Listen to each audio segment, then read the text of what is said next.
Hey, what's going on? E. Jones, Bottom to the Top Sports, live from ESPN Radio. Yes. Elvis, we in the building. Yes, sir. Another episode of Bottom to the Top Sports here on Chucktown's own ESPN Radio 98.9.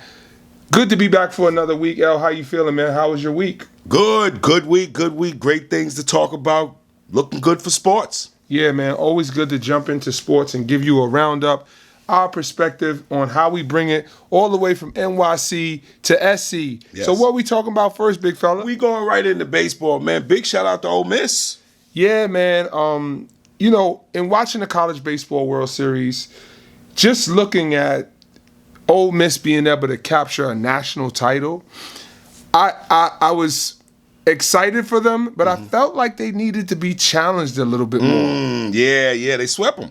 Yeah, they swept Oklahoma in the championship, and of all things, they win on a wild pitch. Yeah, it's right. crazy. So when you see that kind of thing, you at least want to see somebody get a ribby or somebody steal home a grand slam to win it. But on a wild pitch, it's almost like you know what I mean? It takes away. Yeah, anticlimactic. But to that point, man, big shout out to them. First ever College World Series national championship in the history of Ole Miss. That's big. Yeah, man. So they were able to get that done, and I feel like, that thing that we always talk about, right? Forget about rebuilding. It's just like, we gotta reload. We gotta reload. So big shout out to them, man, and looking forward to seeing how they come back bigger, better, and stronger for next season. Absolutely. Let's talk Derek Jeter. Oh my goodness, that doc is amazing. Yo, let me tell you something. As you know, we are big Derek Jeter fans, not only for his ability on the baseball field, but what he represents as a player and a professional. Yes, definitely. You know what stood out the most to me, Eric? What's that? E. Jones. Yo, the whole time I thought Derek Jeter was Spanish. No way. Yo, I'm in the ocean.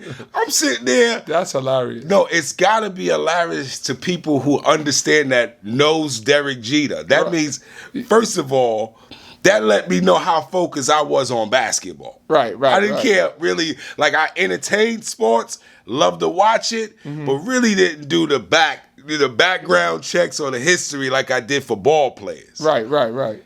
So, man, go ahead, man. So, cause you laughing at me, man. I'm laughing with you. No, but obviously Derek Jeter's dad is African American. Derek Jeter's mom is Caucasian, and they definitely showed a lot of the baseball stuff. Obviously, Derek Jeter hails from Kalamazoo, Michigan. We know he came straight out of high school, was a standout player in high school. But the thing about him was, as a prospect, people in his younger years were talking about his potential. Obviously, slight of build. He had some speed. Always was really good in terms of his baseball instincts. His fielding ability, good arm. And the thing about him was, he just seemed like a very good all-around player. Yeah, definitely. But it didn't have anything that just jumped off the page. Yeah, no. But consistency is kind of was his calling card. Yeah. And to me, it's kind of a testament to when you talk to kids in sports about what it means to just go about things in a business-like manner. No question. What it means to be serious about what you're doing and really set your intentions and your goals and aspirations on something you want to achieve, and taking those baby steps every day and inching towards that. Absolutely. You know what I loved about it also? His grandmother, how instrumental she was taking him to Yankee games, being a huge Yankee fan, and this being a dream.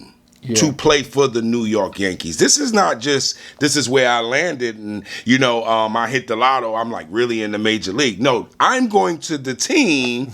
I was a child going to the game with grandma and my sister. They call that manifest destiny. Oh my goodness. Yeah, man. So you can talk some things into existence. You can work some things into existence, and sometimes you just have favor. over your life, and things are able to come to fruition based on how everything aligns, and you are fortunate, and again, you have to put yourself in a position to be successful, and based on your work and production, you put yourself in that space, and now everything starts to align and fall into place. No question. And I just want to touch on for a second, if we could, a little bit about that, having an interracial or biracial child from an interracial relationship, and the dynamic that the parents exposed him to early and got out in front of it and kind of talked about what he would face and prepared him. Yes, that was as major. Opposed to not like make it like it was taboo or sweeping it under the rug. They knew going like, hey, love is love. Whoever you love, on this show we support everybody. Whatever your thing is, be with who you love, whatever they look like, whatever ethnicity, religion, whatever. So they knew, conservative area in Michigan wasn't really, welcomed, or and it could have been frowned upon from some perspectives. And the parents said, you know what, you're gonna go through these things. Yeah. And this is what you have to do to arm yourself and be prepared to deal with it. So I thought that was very forward thinking. And I think it shaped a lot of what we saw, the well put together professional perspective that he had. Yeah, no question. Great. You put it great. Yeah, man. So to that point, I'm sure those lessons that he learns, Derek Jeter as a husband, as a father, and all of those things, and a mentor, a leader, a business owner. Obviously, he was an owner with the Marlins team. Those are the lessons in terms of life. Yeah. Because that's the one thing that gets missed when you talk about sports. No doubt. What happens is you see the coach, but you don't see the meetings that happen between Phil Jackson and Mike and Phil Jackson and Kobe. No question. When they're going through something at home and they don't understand a work-life balance, and then the coach has to chime in, a strength and conditioning coach, somebody that they know and they trust to be able to get information from who has traveled that path and to give them the path less traveled. No question. So in thinking, in saying that, can you think about a situation in your life that potentially could have went awry had it not been for a coach or a teacher or a person who chimed in and said, hey, do it this way? Even a parent. I got to go back to even high school. One of my biggest adversities ever in life was in high school when I went to Talentine High School, and I thought I was going to be there like Brian Reese, who told me I should go there, and then Mr. Lloyd co-signed it, and I literally didn't play. Okay. Like, the kid that I was coming off the bench for was like number 5 in the country in our class. Okay. So, I mean, with that being said, I had to learn how to move forward. But who helped you get through that? Was it your dad? Was it your mom? Who was the people who kind of guided you and allowed you to say, you know what, I'm going to take this adversity and I'm going to turn it into a net positive in my next situation? You know what makes that crazy? What's that? The person I'm talking about was the one who really helped me get through. Wow. Big shout out to Kojo Lockhart. Oh, wow. We became best friends off that. Normally you battling for a spot, man, you're like, nah, man, I ain't dealing with. But the love that he showed me and how we hung out and played in other tournaments, and he took me to different places to play in Harlem, it showed me, like, regardless, my game was getting better. And that helped me more get through because I seen I was getting better and I wasn't even getting no burn. You know what the funny thing about that is you talk about how you can learn from anybody. In this situation, it was a peer and somebody who was obviously battling you, as you spoke to, for playing time and recognition in the city, and now you guys become friends. He actually helps you and supports you, and now as you move on, I'm pretty sure he came to your games, supported you at your new schools, and you guys went on to become good friends. So now I want to jump a little bit into, since we're on baseball, AL beats the NL in the All-Star game. Yes. I feel like the All-Star game for baseball, I don't know how much luster it's had over the years. I mean, the true baseball fans will obviously tune in, go to the event, and it's a big deal. But it definitely does not get the same pub as the NBA All-Star game. That is true. And to a lesser extent, NFL Pro Bowl, I think, is probably the least viewed and attended of all three. And partially because it's at the end of the year. Yeah, right? I believe so. And baseball and basketball being mid-season, AL takes it. I've always been an American League guy just because Gotcha. I'm a You're Yankees a fan. Yankee guy. Yeah. Right? So I guess to some extent I feel good about them winning it. Yeah. But I feel like the home run derby is getting like the dunk contest where it's stealing the show from the game. Oh, wow. That makes a lot of sense. Absolutely. So now everybody's like, okay, and the home run derby comes first. The dunk contest comes first. Yeah. So I don't know from do you put the dunk contest last? Do you put the home run derby last? I don't know, but I guess it's a precursor and it's a good build-up event, and then you kind of follow up with the, and it's just weird. But anyway, watching the home run derby. Hey, hold up! Big shout out to Juan Soto. Why I say that? Now I know who he is. He's major now. Yeah. Well, Juan Soto. It's funny because in watching the home run derby, I'm looking at it, and I honestly feel this was Julio Rodriguez's first time in the home run derby, and there's something to be said for experience because, you get it one time out, and then if you hit a home run over 440 feet, you get a bonus 30 seconds in the last round, but you get a minute if you hit one 440 feet. So there's a strategy that goes involved. Yeah. So Julio Rodriguez, he was strictly a pull hitter. If you watch the derby, you can see him every pitch he wanted from the middle out and pulling it over the fence, right? So he's going over the left field fence. Now he gets a little tired. He didn't think to say, let me really try to blast one so I can get the bonus early and then take a timeout midway. Yeah. At usually around a minute. And then finish up with just being able to do consistency. Yeah. So he got 18, but then Juan Soto wound up hitting 20. From the Nationals. He wound up hitting 20 simply because he had a strategy. Absolutely. And he got the extra minute. You don't feel the same pressure. You could just see the ease of how he was doing. You've seen it. So big shout out to him. He takes the hardware home. Shout out to the Nationals. Yeah, definitely. They're in contention, so we're going to see how the rest of the Major League season plays out. Big shout out to the Avalanche. I got to bring that back up because we got to talk about that dinner. Yeah. You know what I mean? You got to get that dinner. Hey, I'm not mad at the Avalanche, man, and I'm not mad at the way hockey is aligning for next year. It looks like it's going to be another competitive season. I'm picking the Avalanche to repeat. Okay. I wanna be able to. My goal is to get to 5 hockey games this year. Oh, beautiful. That's my goal, and I want to see some different arenas, see the fans, and feel that interaction. So, you picking them for a repeat? You saying that like you want to put another wager on something? Nah, I don't know. I don't know. I kind of try to stick to baseball, basketball, football. Kind of like play with everything else because you're gonna bring it up and then you don't know. How does that happen? You Switzerland, bro. I'm bugging out. No. Well, let's talk football. Let's talk a little football. Okay. So we spoke a little bit about it last week, but how do you feel about really what's going on with college now? Well, here's the truth of it, man.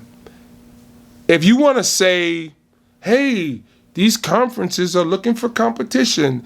These conferences it's money. Yeah, it's about the bag. Right?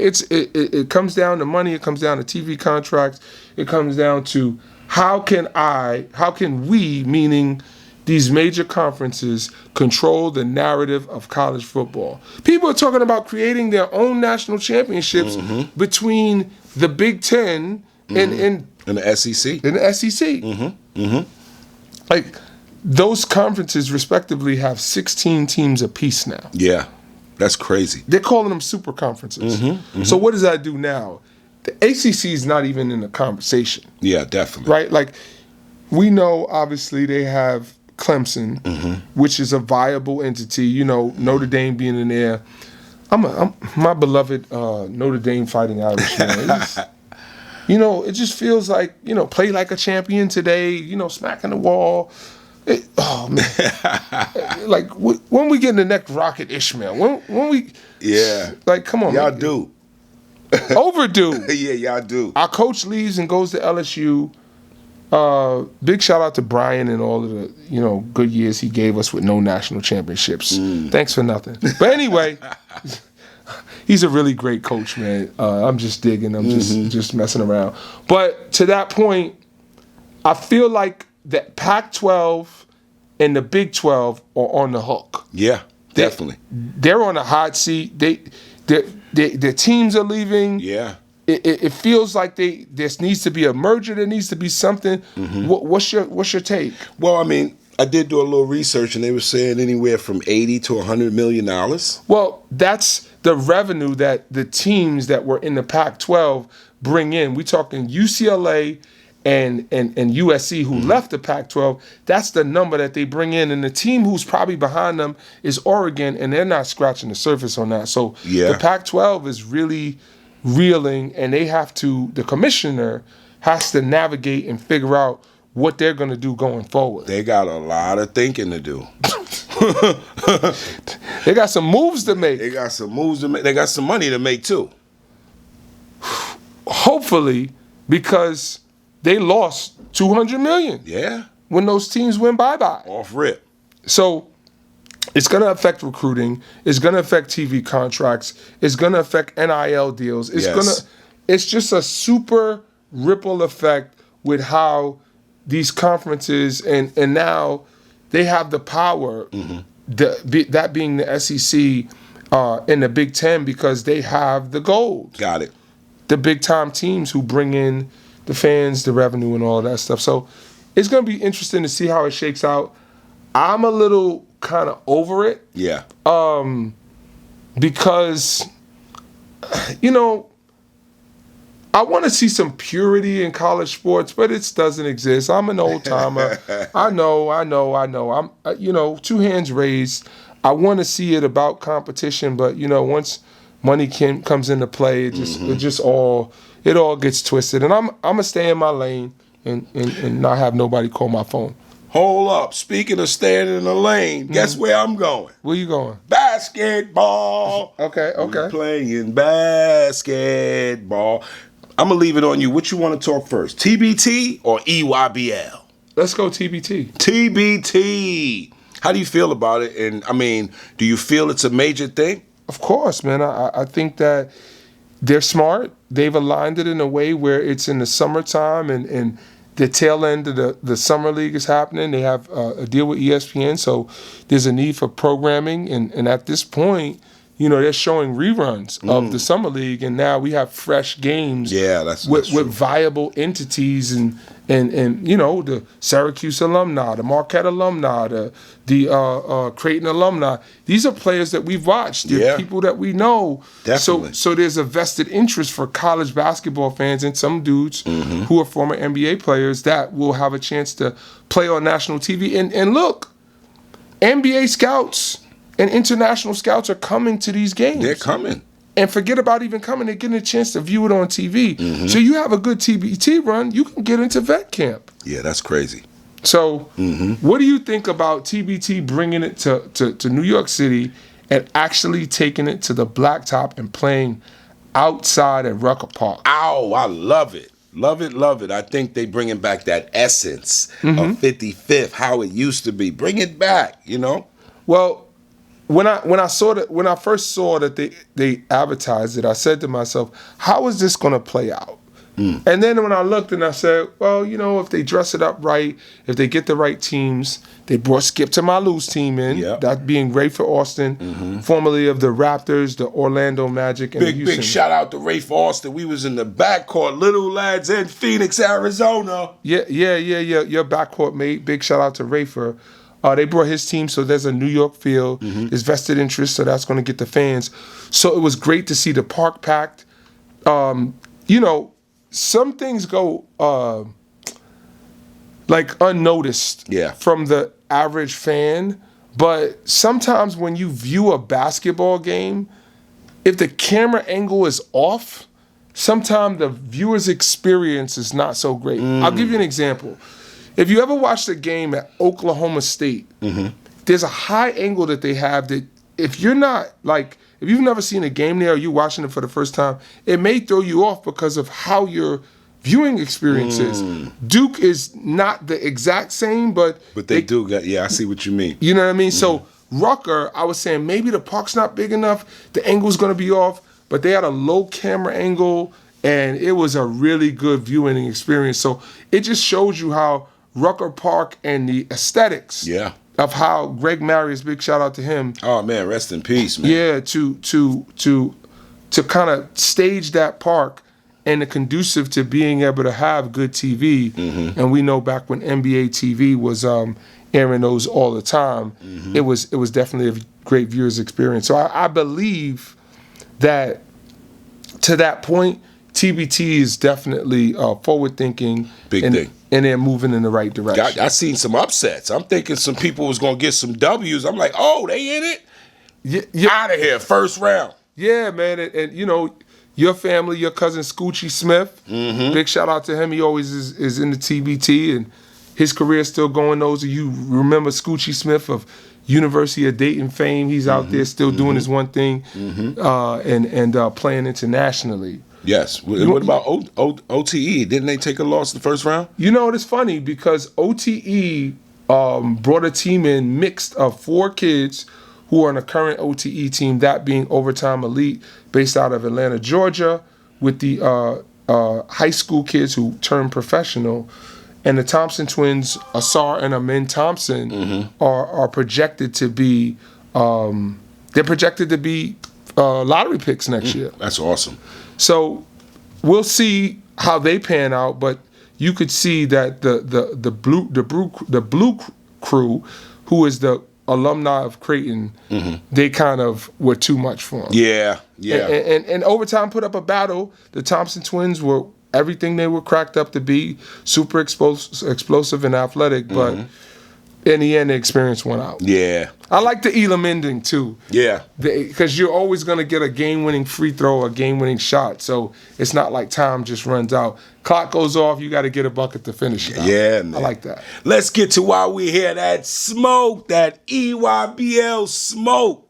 Oh, man, I just can't wait to go into. You go first. Well, first, I'm gonna do something different.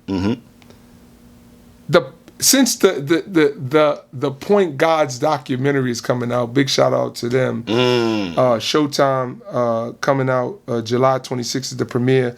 The history of New York City point guards, which is called Point Guards, GODS. Yes. Let's go with the point guards of EYBL. Some of the. Ooh, that's fire! Great idea. Aiden Holloway, CP3, Robert Dillingham, excuse me. Robert Dillingham plays with CP3 as well. We got Trey Parker playing with Boo Williams. We got Elliot Cadeau with the Lightning. It's just a lot of, obviously, DJ Wagner with the Jersey Scholars. There's a lot of great talent at the point guard position, and I feel like the point guards are really showing out. And Jackson Shelstad, who's playing with Oakland Soldiers, who plays with Prolific Prep, a kid out of Oregon, he's going to be tough. He's going to be tough? I like him because he can shoot it.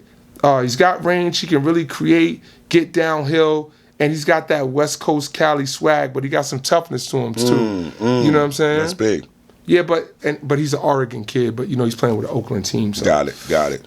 So I know you saw Elliott. You know he signed with Rock Nation. Lightning is doing their thing in the EYBL. So tell me a little bit about what makes Elliott a guy who could be a potential pro.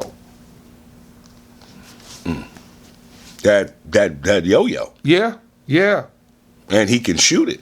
Well, that and the fact that he's super athletic. I mean, we watched him in the Aces event, and it didn't look like he was going to be like going up top like that. All of a sudden, he's windmilling. Yeah, no question. He's shooting it from deep, and it's like, I mean, playing for the Swedish national team obviously gives him an advantage because he's been playing at a high level for a long time. Going into his junior year, he's a kid who they're looking at as somebody who definitely has a shot. Yeah, definitely.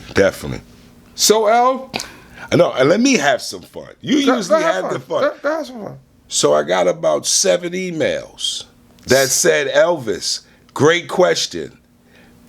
I threw you off guard last week. Okay. Who are you starting at the point, Rod Strickland or Mark Jackson? You remember that one? I do remember that. And you did not say who you were starting. You said you started them together. That's what I said, yes. He said that's what I said. All right, I got another one. You got another question? No, I got another one. Who are you starting? Dr. J or Scottie Pippen? So that's not a fair question. Because you're a Dr. J fan? Correct. I know. Listen, I have 2 virtual hands raised. You cannot see me, but I do not care. You can think what you want to think. You can judge me if you want. I do not care. Scottie Pippen doesn't have a snowball's chance. No? Never. Oh, wow. Yeah. But Scottie Pippen's, come on. Did you hear what I just said? This is bias. I know. No, but there's people who say, well, Scottie played in a different era, but Scottie deferred a little bit because he played with Mike and still became one of the top 75, top 50. Don't make me do this. Don't make me do this. Let's just leave Scottie and respect him for who he is and his greatness because, Scottie also played when Mike wasn't there. So we'll just leave that at that. I got you. Because we love Scottie. We love Scottie. And I get defensive when we start talking about Julius, the Dr. J, Irving. Yeah. And his ABA championships and his 83 championship with the Philadelphia 76ers with Maurice Cheeks, Moses Malone, Ivoroni and Andrew Toney and Clement Johnson and Bobby Jones and we want to keep going. Oh, Caldwell Jones. I'm right. You got that. I'm sorry. I get, All right, well, EJ5 word of the day. Give me a word of the day before we get ready to wrap it up. Okay. I believe that sometimes we are caught in the middle of our perception and our reality.